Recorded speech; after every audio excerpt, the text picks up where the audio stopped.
Okay, well, welcome everyone to today's webinar titled Shining a Light on Your Bank Fees.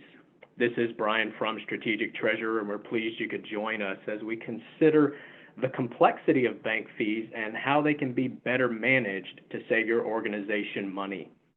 Our speakers for today are Christin Cifaldi, Director, Product Development and Analytics at Strategic Treasurer, Stephan Ireland, Senior Director, Head of Sales and Business Development at Strategic Treasurer, and Craig Jeffery, Founder and Managing Partner of Strategic Treasurer.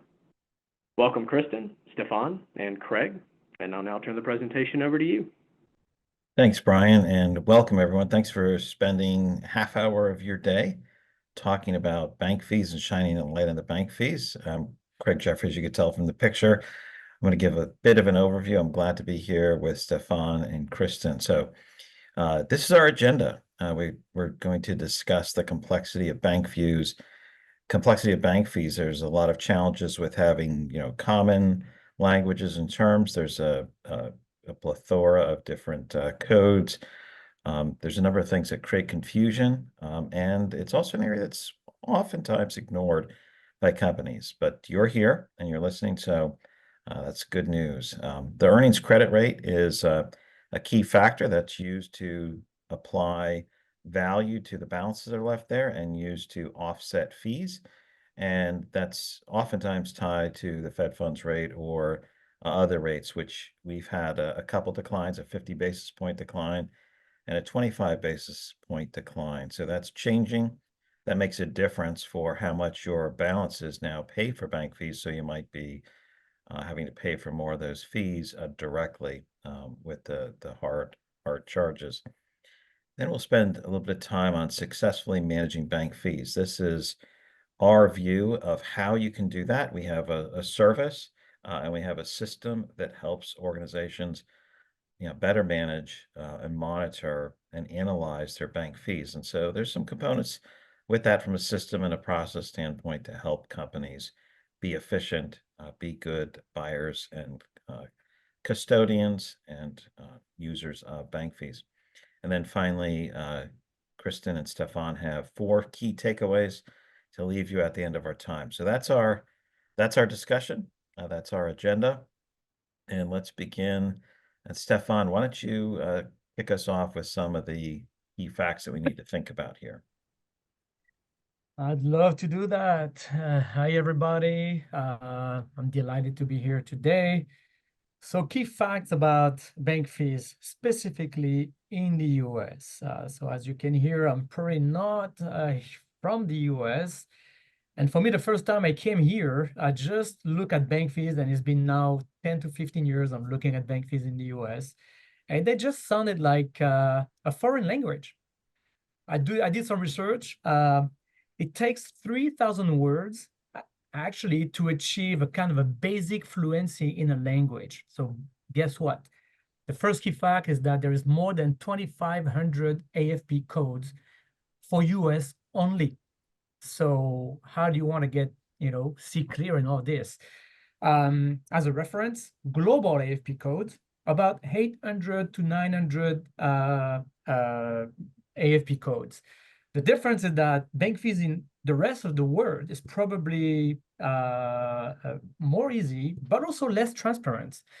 So, you cannot have all the transparency and the details, and at the same time, the simplicity. That's an issue. It's also an issue for your banks. They struggle with it. A lot of banks try to simplify their billing system, but it's also a challenge for everybody. And what is the impact of all this? Number one, because of such a complexity, number of AFP codes, and about 120 lines on average on your statement to analyze every month, and 120, this is an average. It can go as high as 500 lines. It could be also lower than that, but this is a lot of lines to look all the time. And with all those lines and the knowledge it requires to track them, there is a very natural inflation that you can observe. We have tested that. The 5% that we show you here, if you do nothing, or if you just eyeball your bank fee statement every month and you you want to understand them. Just the natural inflation of bank fee increase is probably 2 to 3 points. And then you have new codes, new services, or duplicate services that tends to add up over time. Very quickly, you can get to the 5% natural increase if you do nothing, if you don't really track them, or if you don't try to clean them as often as possible. As a result, and this is just like, when this is not our personal result, what we see here, this is, I guess, an industry average for being so long in the industry. When you do negotiate your bank fees, or when you want to do, let's say, call it the spring cleaning, you look at everything, you want to rethink all the services that you have, whether you do it with your banking partners, with a third party, just with yourself and your team, you can achieve 10 to 30% by actively negotiating and looking at your bank fees. So those are key facts to state the impact and what is that the key stake here in this presentation. Now, our first poll question comes up. I just want to mention something here. We're going to do this a little differently from most of our poll questions during webinars. Go ahead and answer both. If you are a banker, don't hit not applicable. Just don't answer the questions. It's not related to scores. There's no credits for this particular shortened webinar. It's related to services we offer. We just want corporates to respond to those, and we'll keep the chat box clear, right? There's just some messages about if you can't see the poll question. So go ahead and answer the poll question. Select one of the options for the first and one for the second. They're single choice. Pick the one that's most predominant if you actually have two of those. So go ahead and make your selections and then submit that. Awesome. Manual review in Excel wins 60%. And on the bottom, the top one is lack of transparency and fee structure, which is the biggest challenge. I think Stephan commented on some of that. So excellent. Thanks for answering those two poll questions that were stacked there. Stephan, back to you. We did something pretty unique at the AFP again.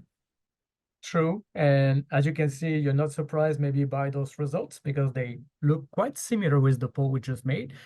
We had a cool game at the AFP where, and maybe some of you were there and participated, so thank you if it's the case, where we would ask people visiting us and let them, vote on how they do manage their bank fees. And to echo the polling that we just did, here you have another version. So manual review, Excel review, I can tell you that some of those guys here, I know because I was there, maybe they don't really, maybe eyeballing is also a way to manual reviewing bank fees, but no surprise, it's the majority of people. Just to give you some highlight here, specialized system on the extreme right, they are very unique system. We do have one, there are others in the market that only do bank fee monitoring, providing benchmark and tracking everything. Third party will be people like using advisory firm to manage their bank fees. We also do that, FYI. And then you also have the difference between TMS, ERP. That's probably linked the bank fee module linked to your TMS. Not currently being done, as you can see, 30%. So people majority do that manually or eyeballing the statement.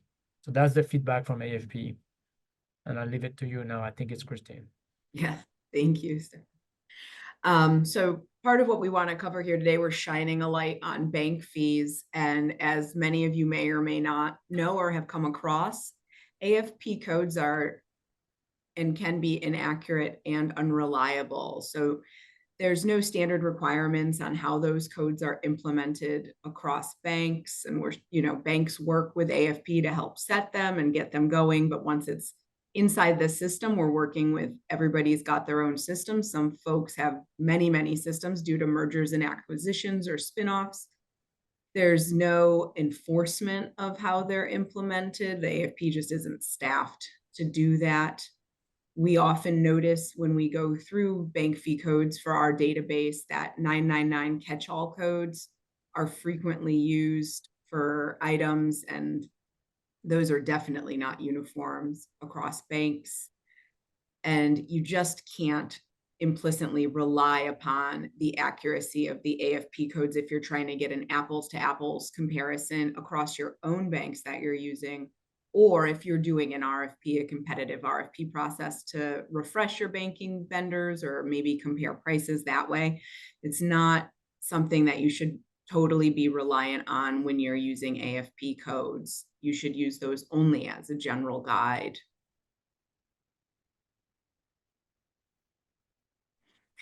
Another thing to be cognizant of when you're looking at your bank fees is your earnings credit rate. As Craig mentioned at the top of the webinar, we've recently had 75 basis points total deductions at the Fed. And if your ECR rates haven't started to follow that already, you can expect that they will. So it's good to stay on top of that, have an open line of communication with your relationship managers. How will those planned decreases impact your bottom line? Are you currently covering all your bank fees and all of a sudden you're going to have to start paying again? Or is it something where it's going to increase by 10, 15K, or is it going to be a negligible amount on their end?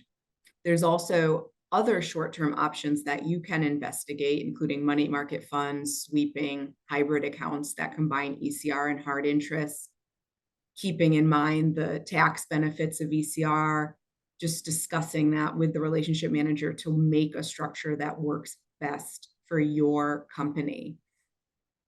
And oftentimes we can't shine a light on our own bank fees due to not enough time to go through the line items, not enough time to dedicate a staff member to negotiating line items or earnings credit rates.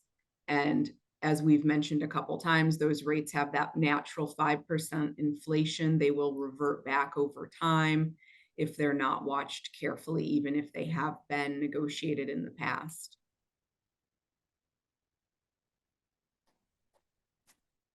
Advance down. Here are some ECR trends that we have been noting.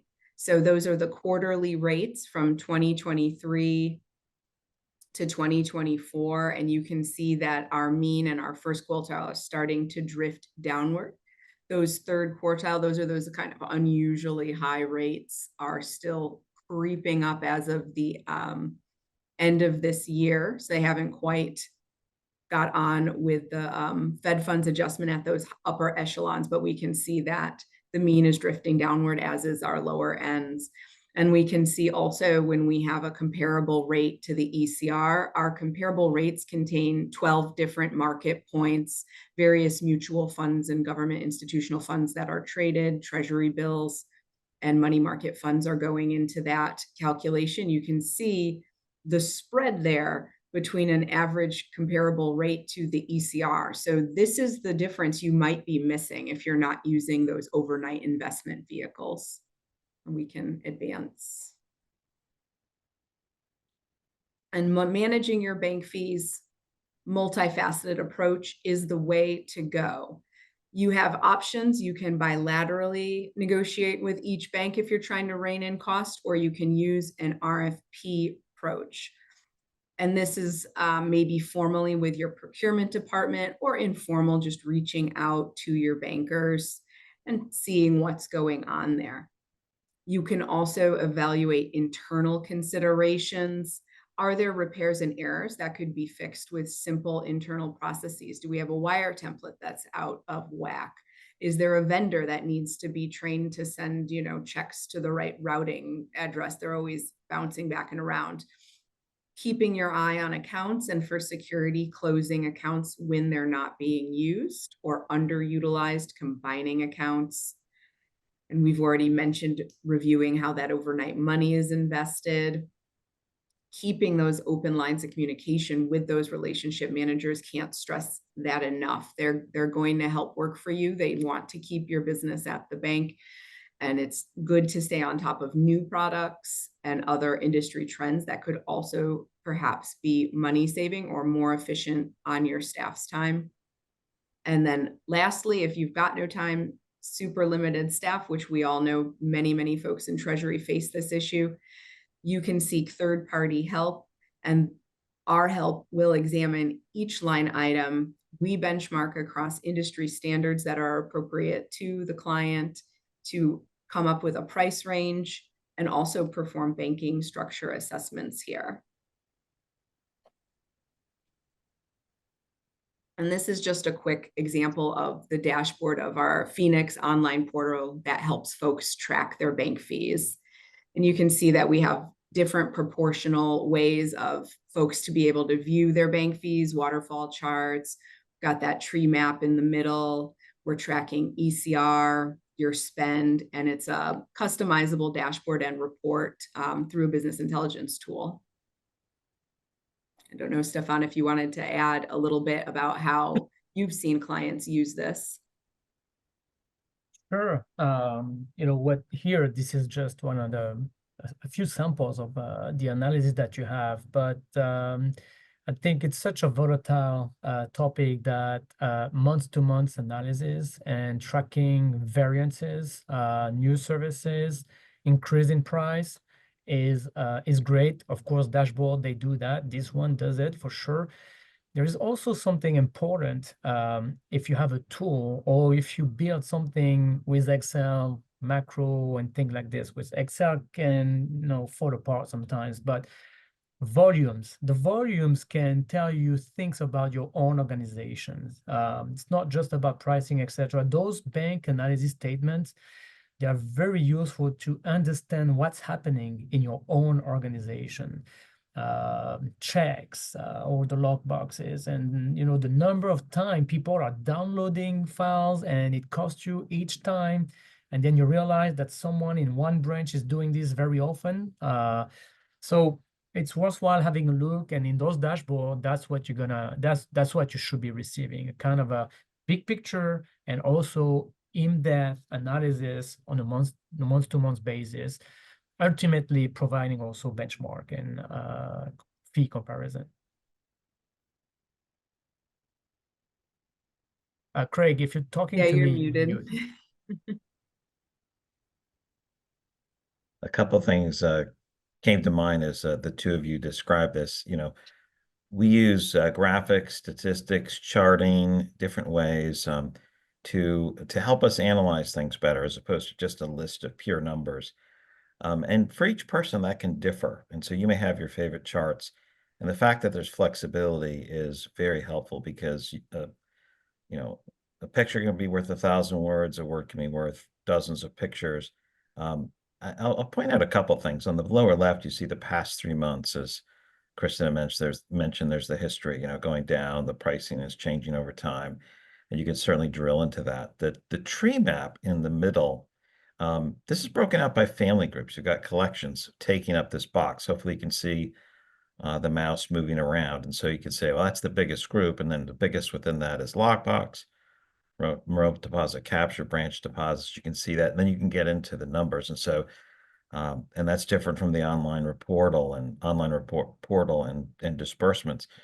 But this gives you a way of seeing, you know, the proportionality within area, by area, and within areas, which is useful when you're doing analysis to quickly get to areas where you might have excessive activity. Maybe you need to alter what you're doing. So this gives you a way of looking at it. And then, you know, one of Stephan's favorite is the product family, you know, waterfall chart, where you see the same type of information in terms of how it builds up. And it's just a different way of building up to where those elements are. Some people find that extraordinarily useful to see what makes up our $36,000 worth of spend per month. How might that change over time if we we acquire businesses, if we shift our methods of collecting payments in. So it gives you different views. And then kind of this time series view on the bottom right of ECR. What's happening? How is that changing? How is it differing, not only over time, but between banks and among averages? Our Global Bank 1 seems to be providing us a good ECR rate, a very good ECR rate. Global Bank 2 might be providing something below what the average is. Is that fair? How important are those banks to us? How important do we want to be to those banks? That's all part of the overall relationship. And then some of the statistics in the upper left. These are just, I guess there's just 5 views on this one particular dashboard. There's a lot of flexibility to put the views that make sense for your organization, and in your team for doing analysis, spotting issues, determining what might the course of action be, or analyzing for the future, whether you're doing it on your own or you're using services from an organization like Strategic Treasure to help accomplish that. Any other thoughts on this, Christin or Stephan? No, I think we can summarize with the last slide. Perfect. So here we are as a summary, and then I think we might have time to take a few questions. Changing ECR environment and inflationary, those are 2 things that clearly define bank fees today. In this changing ECR environment, ECR is not probably your best friend.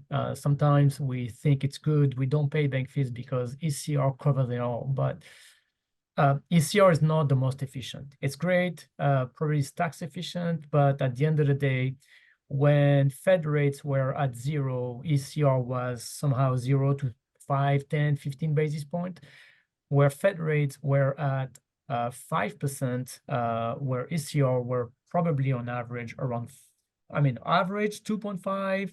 I still see client with 0.6, 0.5%.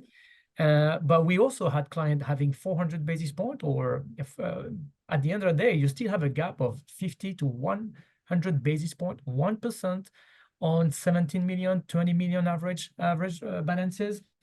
So when you want to optimize things, there's probably a way to consider how you invest your balances. And I also hear you need to leave balances aside sometimes to cover things that are coming. So that's good. ECR is going to play your part. And then you might have this hybrid account structure, or a kind of a combined with hard interest in ECR to optimize. If you don't use ECR, you're going to be looking at every single line account of your account statement analysis. If you do have ECR, you might maybe sleep on it. So ECR is great, but it's probably not your best friend. Now ECR is going down. We strongly encourage you to look at your bank fees line by line, because it is inflationary, as we just talked, like on the first slide, and you wanna look at it. And when you look at it, you probably also want to try to lock your rates for a long time. If you do an exercise of negotiating, you can also tell your bank and talk to your bank to see if it's good to have a 1 year, 2 years, 3 years. We mentioned Basel III in this discussion early on in the presentation. Our banking relationship is long-term. Cash management, bank fees, daily transactions are extremely valuable. If you can stabilize this conversation with your bank for long-term, there's probably a win-win situation here. But I would strongly encourage you to really negotiate line by line, because it's tricky. Even if we provide benchmark, that doesn't mean necessarily that you're going to get this benchmark. It's so personalized to industries, to your credit profile, to your history with the bank. The best way to know is to try it and to negotiate it. This is not a bad way to do. It's a communication thing with your banking relationship, whether you use a third party or not. So because it's inflationary and because ECR rates are changing, we strongly encourage you to have a look. Build off of what Stephan was saying, I'm going to jump to the migration of banking volumes first. Part of that, could be consider moving your volumes to vendors who can better support your needs. Maybe they're providing you better pricing. Maybe there's higher investment returns, as we have discussed throughout this presentation. Maybe they're even willing to offer you more or more appropriate levels of credit for your business needs. So that should definitely be part of your consideration if you're going to undertake on a negotiation project with any of your banking partners. You may want to consider reaching out to other parties that you currently work with or that you're interested in working with, and seek their pricing and other benefits of working with them. And then most importantly, whether you do things on your own or you decide to engage a third party, making sure you're evaluating your capacity to be able to understand how much time it may or may not take to be negotiating with the banks, to evaluate the prices, to do the research, to get the volumes and prices aligned internally. If I may add something, Christin, there is something that I always think about the banking relationship and bank fees as a marriage. Marriage. When you look at your bank fees, whether through an RFP, everybody's scared about this word, but it's probably the most effective way to look at things. But independently from the way you look at it, and you want to sign kind of a new contract, you want to renew your vow with your bank for the next 3 years, and it's a win-win relationship that has to emerge out of this discussion. This is not a bad thing. This is a good thing, and it's the beginning of a new story. Is that in a marriage, Greg? Maybe. How long have you been married? I have, I think that the point about the value of, I've been married a long time, the value of the relationship is more important than any individual line item or price. It's the value of the relationship. And you brought up a couple good points about your credit profile. How is the bank adding value with, explaining the business, what others are doing, where there's opportunities. The whole picture is comprehensive. Bank fees are a component. And but you should still be looking at those areas and work on those pieces. So great points. I know we have time for questions. I don't know if any questions are showing up in either the Q&A or the chat box. We've got some summary notes popping up there, which is great, which is fun and cool. Any other questions? Feel free to type them in the chat box. We just have another couple of minutes. Thank you for listening to this. I know it's a combination of educational as well as explaining the services that we offer. We really appreciate that you show up to webinars like this that have a sales component. I know we put out lots and lots of content across the board. Sometimes people say, you do these services, you do consulting, you do bank fee management, you do FBAR filings, you do all these things. And so yes, we do. So thanks for listening, spending some time with us on this topic. Anything else? I don't see any other questions coming in, so we can turn it over to Brian to wrap up. Thank you, Christin and Stephan, and for everybody who attended. Thank you, y'all. Thank you. Indeed, thank you everyone for joining us today. And for more on successfully managing your bank fees, Stephan, whose contact information is on the slide as well as in the chat box, will be happy to help. Thank you, and we hope you have a good rest of the day.